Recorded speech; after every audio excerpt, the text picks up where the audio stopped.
Everyone, कैसे हैं आप सब। Welcome to JK Bose education. हमारी आज की इस वीडियो का टॉपिक है पावर ऑफ एकोमोडेशन।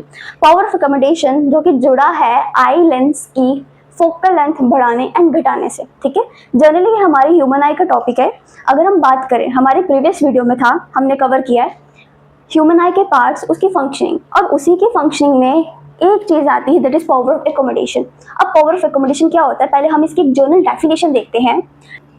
आपकी बुक में क्या डिफाइंड है, that is power of accommodation, it is the ability, ये एक ऐसी एबिलिटी है of the eye lens to change it's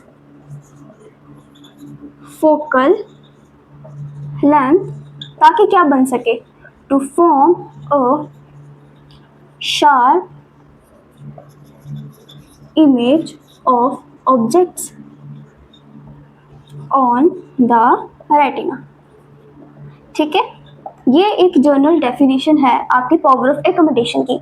अब ये डेफिनेशन क्या कहती है, पावर ऑफ एकोमोडेशन जनरली आपके आई लेंस की एबिलिटी होती है कि वो चेंज कर सके अपनी फोकल लेंथ को, ताकि जो ऑब्जेक्ट की इमेज जो है वो अच्छे से बन सके ऑन द रेटिना, एक शार्प इमेज ऑब्टेन हो सके रेटिना पे। ठीक है, अब ये जो एबिलिटी आती है to change its focal length, वो किसकी वजह से आती है, सिलिलरी मसल्स की वजह से। Ciliary muscles are responsible for the change in the focal length of the eye lens. ठीक है, अगर आपने हमारी प्रीवियस वीडियो देखी है जो बेस थी हमारी ह्यूमन आई पे, ठीक है, तो होता क्या है, जो हमारी सिलिलरी मसल्स होती हैं, सिलिलरी मसल्स रिस्पॉन्सिबल होती है जो हमारा आई लेंस होती है उसकी फोकल लेंथ बढ़ाने या घटाने में। ठीक है, अगर आप दूर का देख रहे हो, पास का देख रहे हो, तो उसमें इमेज फॉर्मेशन में थोड़ी सी डिफरेंस होती है। जनरली इमेज तो रेटिना में ही फॉर्म होगी, लेकिन ciliary muscles is responsible for that. अब मैं आपको बताऊंगी कैसे। अब देखो, अगर आप देख रहे हो when you are looking at, जब आप कहाँ देखते हो, फार अवे ऑब्जेक्ट्स को देखते हो। ठीक है, फार अवे ऑब्जेक्ट्स को देखते हो, केस फर्स्ट। तो जो सिलिलरी मसल्स होती हैं इन योर आईज, आपकी आंखों में, इन योर आईज वो रिलैक्स हो जाती हैं, एंड जो आपका आई लेंस है, अगर देखो आपकी सिलिलरी मसल्स जो है रिलैक्स हो रही है, तो आपका आई लेंस क्या होगा, वो थिनर एंड फ्लैटर अपियर होगा। ठीक है, eye lens become thinner and flatter appear होगा। सो उसकी वजह से क्या होगा, this process aloe the light ray coming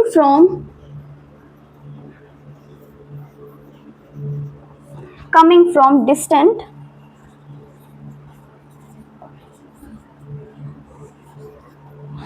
to form image on retina। So simple words में फार अवे ऑब्जेक्ट के लिए जो हमारी सिलिलरी मसल्स होती है वो क्या होती है, वो रिलैक्स फॉर्म में होती है। तो उसकी वजह से हमारा आई लेंस जो होता है वो थिनर एंड फ्लैटन वे में अपियर होता है, जिस वजह से क्या होता है, लाइट रे आसानी से आती है डिस्टेंट रे से, और इमेज जो है रेटिना पे फॉर्म हो जाती है। ठीक है, तो अब मैं बात करती हूँ अपने case second, that is for close object.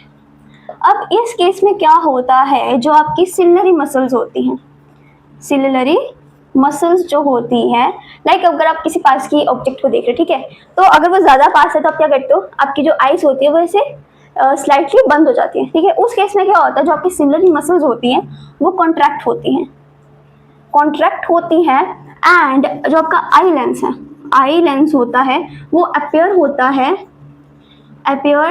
To be thicker, मोटा अपियर होता है, and curved and little bit curved appear होता है, जिसकी वजह से क्या होता है, बिफोर एंटरिंग द लेंस जो हमारी लाइट जो होती है वो बेंड कर जाती है, बेंड हो जाती है, and this forms a sharp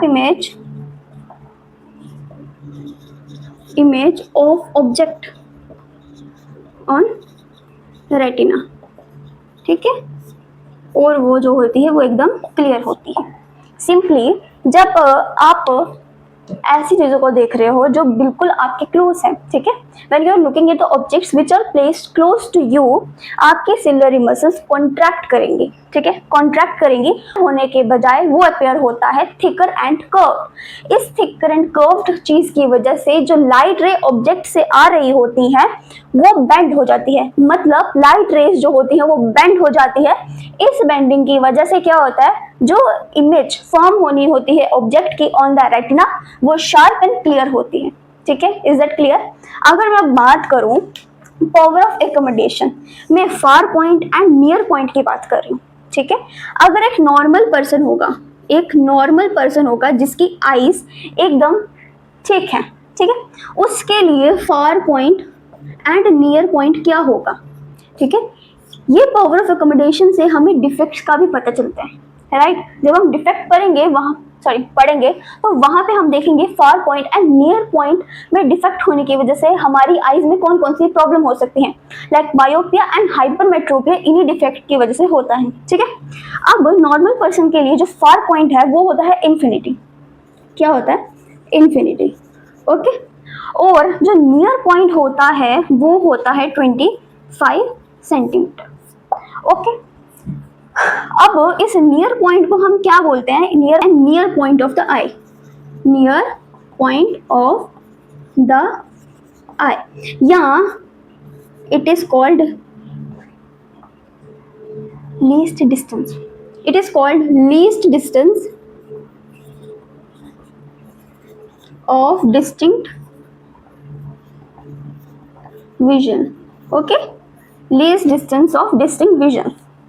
अगर मैं बात करूं मिनिमम डिस्टेंस की जहां से एक इंसान चीज़ों को देख सकता है विदाउट एनी स्ट्रेन, वो होता है 25 सेंटीमीटर। अगर आप बुक रीड कर रहे हो तो आपको उसको 25 सेंटीमीटर की रेंज में रखना पड़ेगा, तभी आप जो है इजीली उसको विदाउट एनी स्ट्रेन आप पढ़ सकते हैं। बट अगर आप उस बुक को 25 सेंटीमीटर के भी थोड़े से क्लोज लें तो आपकी आईज में क्या होगा, स्ट्रेन होगा एंड चीज़ें जो है वो ब्लर दिखेंगी, ठीक है। एंड वो near point of the I and least distance of distinct vision होता है हमारा 25 सेंटीमीटर, 25 सेंटीमीटर। अब कुछ लोग जो हाइपरमेट्रोपिया मायोपिया से डिफेक्टेड हैं उनमें ये जो far point and near point में डिफेक्ट्स आते हैं, ठीक है। So that is all about our power of accommodation. अब नेक्स्ट वीडियो में हम बात करेंगे डिफेक्ट्स ऑफ द ह्यूमन आई, ठीक है।